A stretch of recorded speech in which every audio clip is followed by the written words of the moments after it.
Hello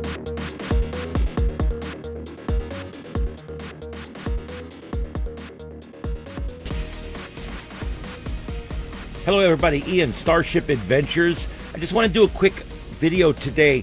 I've been seeing a lot of different comments from people and a lot of things on Reddit and different places about ham radio operators wondering why the repeaters are so quiet. And you know, it is a very good question. It's something that's perplexed me for a while. Where I'm at here in Southwest Florida, the repeaters seem particularly quiet. I know if I go to a larger city, a lot of times I can find some activity on a few of the repeaters. Even if I go up the road here to a couple of the connected networks further up, or if I listen to the statewide system, you'll hear people on there every now and then. But as far as the local repeater goes, we've got probably 15 or 20 of these local repeaters on VHF and on 70 centimeters. And these repeaters lay dead 99.95% of the time, unless there's one of the 4 or 5 weekly nets on them. And one of the questions I keep being asked is, why does no one talk on these repeaters? There's so many repeaters, and as you guys know, all the repeater pairs are all taken up. There's repeaters on every single repeater pair that's on the ARRL band plan, which is just a suggestion, of course. But why is there so many repeaters and so few people talking? And so today, that's what we're going to discuss in this video. I'm going to try to keep it fairly short, but today we're going to talk about the reasons why people are not wanting to talk as much on the repeaters. Number one, I think part of it is, and I'm going to start in reverse order and work my way up to number one, okay? So one of the lower reasons I think is, generally conversations can be unpleasant. I noticed that when people talk to each other on SARnet especially, it seems like the moment they answer, they're already given the excuse of why they need to get off. Most people don't want to rag chew, and when they end up with someone that wants to rag chew, it becomes an uncomfortable conversation. And so I think that's a lot of it, as you've got people that don't necessarily want to talk long on the radio, and you got others that do. And so there's this mismatch of people out there that want to use the radio. And there's ways around this. If we say, hey, I'm on frequency listening, why couldn't that mean I want to rag chew? And hey, radio check means I just need to check my radio out real quick. That sounds easy to me, and a lot of people kind of follow that, and a lot of people don't. But that seems easy to me. Another reason why I think it's so restrictive is that topics are frowned upon so often. Religion, for instance, politics, money. There's a lot of things, even negative talk about ham radio or negative talk about the ARRL or any of its functions is frowned upon. If you get onto a repeater and start talking bad about anything, or start talking about your party affiliation or your religious affiliation, you'll be run off most repeaters. I've actually been warned off of a number of repeaters because they did not like the speak that I was speaking. And remember, these repeaters are under the First Amendment. And these repeater operators are not supposed to kick you off their repeater unless they have a really darn good reason. And of course, none of those are a reason to kick you off a repeater. But I've actually been warned off of several repeaters here in Southwest Florida for talking politics and making political statements on an open frequency, which is absolutely ridiculous. And when you start getting warned that, you know, you shouldn't talk about this, you shouldn't talk about that, you shouldn't talk about this. Well, we can't do business on there, okay? And we can't talk about religion, politics, or money. And we can't talk about anything lewd or sex or strippers. So what's left?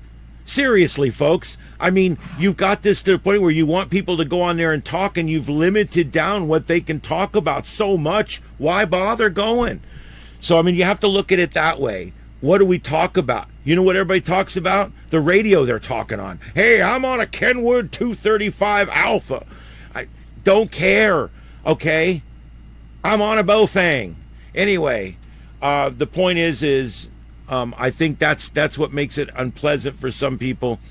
is that they can't feel free to discuss the topics that freedom of speech, the First Amendment, actually does allow you to speak of on these repeaters, and they feel like they can't do it. Let's see here. Another reason, and this is a bigger one, we're getting closer and closer to number one. People don't like when people come onto a frequency and they don't use the locally accepted cadence or the locally accepted lingo or the locally accepted protocol.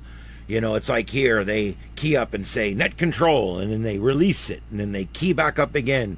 This is KK.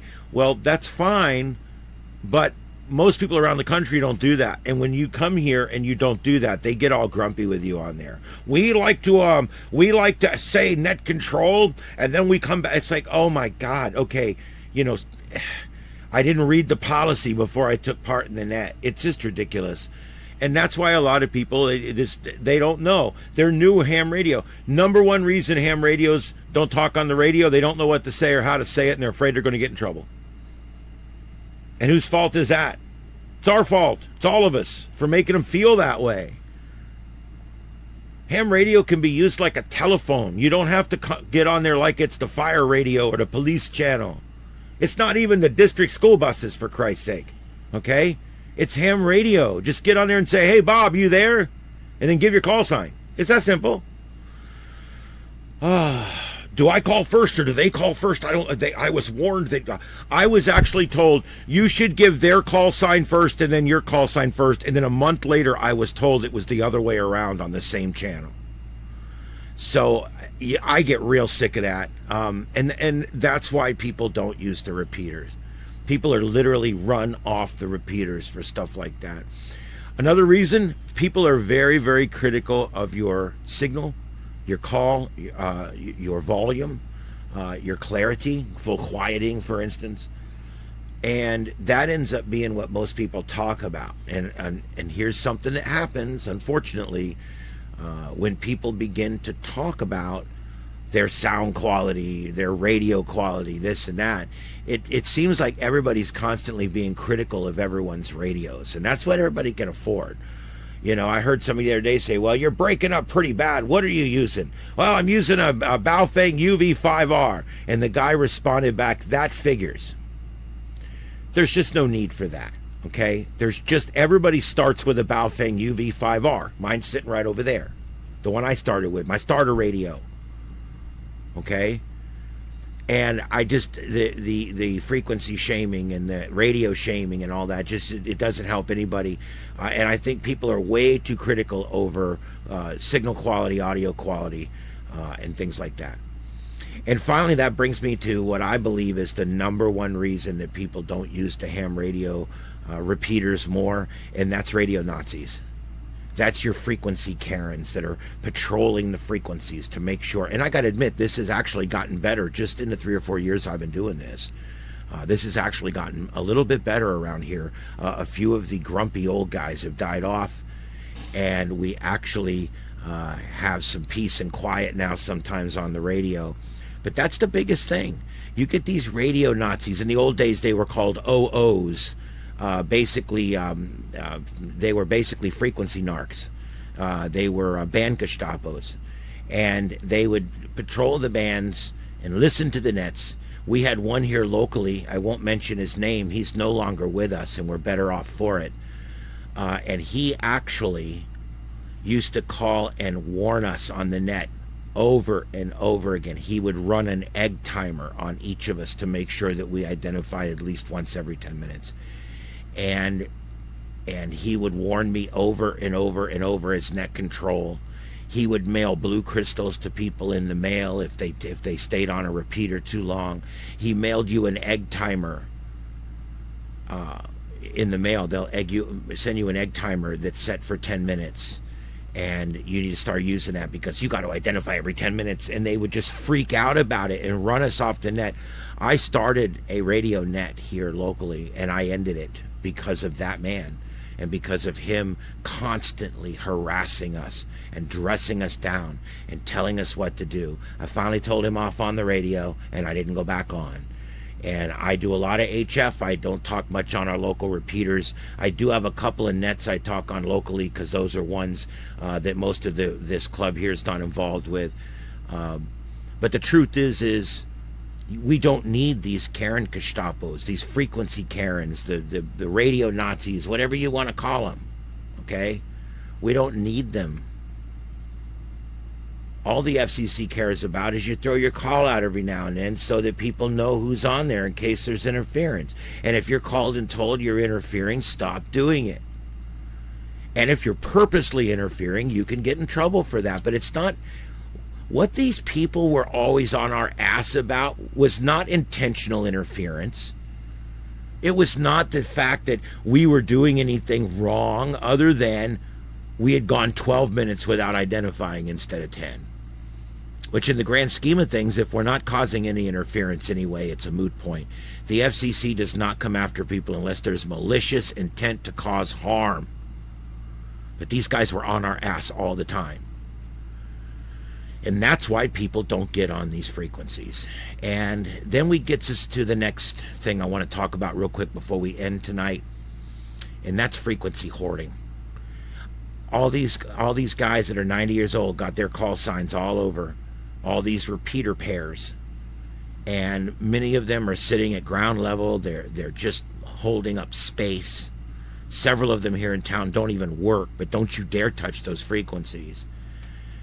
Some of them are turned into mixed use repeaters and they're still not used at all. And all this stuff's all hoarded up. So when I try to get a frequency pair, and several others of my friends who are in our tech teams units here try to get frequencies to put up repeaters, we are always denied. 2 meter, always denied. 70 centimeters, nearly always denied. The reason? They're all taken already. But nobody talks on those frequencies. Half of them don't work. There's nothing being done with them. They're just sitting there. Could you imagine what could be done if we could open up some of these pairs to new people that want to put up new stuff, that want to do new things with it? We want to do things on these repeater pairs, but they won't let us do anything on them. They police them, they Gestapo them, and there's no reason for that. And what ends up happening is people like us now putting up repeaters outside the band plan. It's just a suggestion. We monitor a frequency for 30 days, and we record any activity on the frequency, and if it's not used for 30 days, we put a repeater on it with an identifier, and on a pair. Both pairs are checked, and we use it, and we have ham radio fun, and that's what it's all about. If they want to hoard up all those, then fine, we'll go get our own. And another thing, the hatred of Beofung and TYT. I touched on this a little while earlier. One of the big problems in ham radio right now is the radio shaming. You've got people that have money that go out and they buy these $500 or $600 portable radios, and they carry them around, flaunting them around. I carry around my Beofung or my TYT. I'm perfectly fine. My radio actually does more stuff than his does. Some of these new radios, the new UV25 from Beofung, is an amazing looking radio. I can't wait to get my hands on one. And I get sick of the radio shaming, and I'm to the point now where I don't buy expensive portable radios. I buy cheap ones so that if something happens to them, I'm not out that much. And they all work just as good.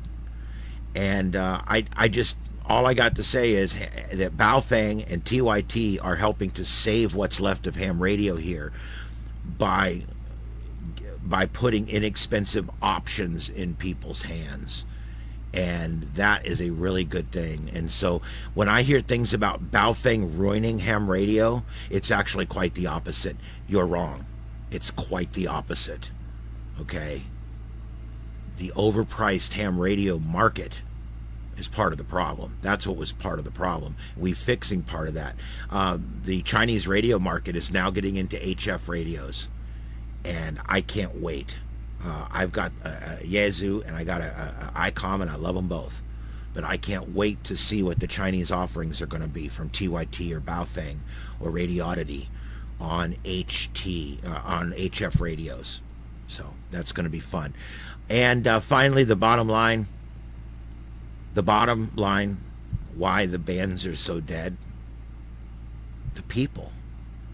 Nobody wants to talk to people when they're unpleasant, or they're going to be warned off a channel, or people are listening, people are monitoring, people are recording, people are critical, people are critical of your signal, they're critical of your volume, they're critical of what you say, they're critical of how you say it.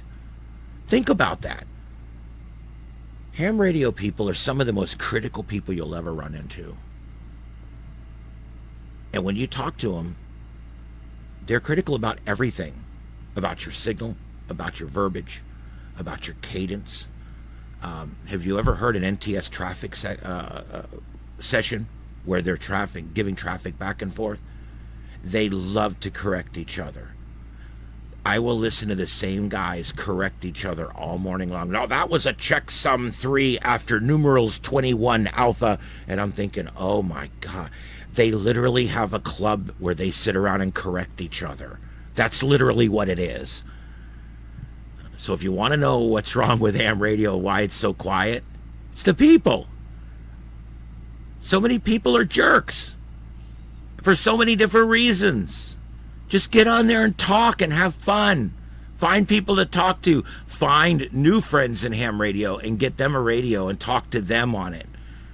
You don't have to talk to these old curmudgeons that are all sitting around bitchy in their little ham shacks.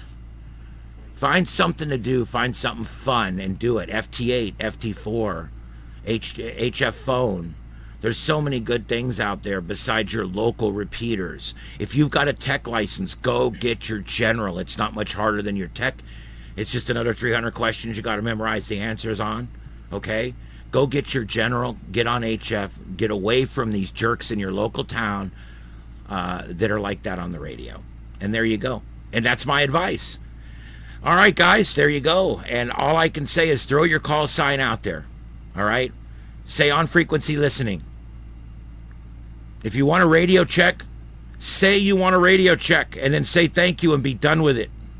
That lets somebody know that you're wanting a very short QSO when you say radio check or just checking here. When you say on frequency listening or on frequency, that generally lets people know that you're looking for a rag. You don't want to get on and rag chew with each other, and that's cool. That's what we want. And finally, the very last thing I'm going to say, in all my years in ham radio, hasn't been all that many, I've never heard priority or emergency traffic given over one of these frequencies, even during some of the big hurricanes where they fell silent. But yet every day they ask if there's any priority or emergency traffic before we get started with the net. It goes back to the same thing. We need to quit hoarding up frequencies and keeping them quiet just in case somebody gets a flat tire.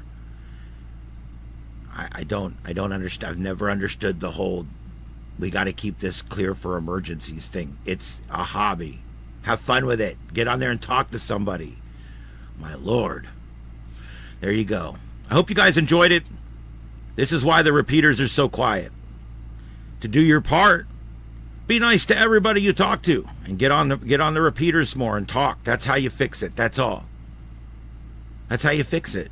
Because I love it. After I do a video, people always put in the comments, so what do I do to fix it? And I always put at the end of the video exactly what to do to fix it. So those are the ones that didn't watch to the end. Here's how you fix it. You get on. You talk. You set up a repeater. You set up a node. You set up an echo link. You set up a WinLink and do WinLink. You set up FT8, FT4. You set up whatever you can set up and you utilize it. You use it. Even if the frequencies seem dead, you get on there and you try it. There's contests every weekend and everything else. So don't let it discourage you when the people on your local ham radio seem like a bunch of pricks. Because truth is, not all ham radio people are like those old curmudgeons on your local frequency. So just keep your chin up. Of course, keep your head down. It is ham radio. We'll see you guys on the next adventure. My name's Ian. This is Starship Adventures. Have a good one.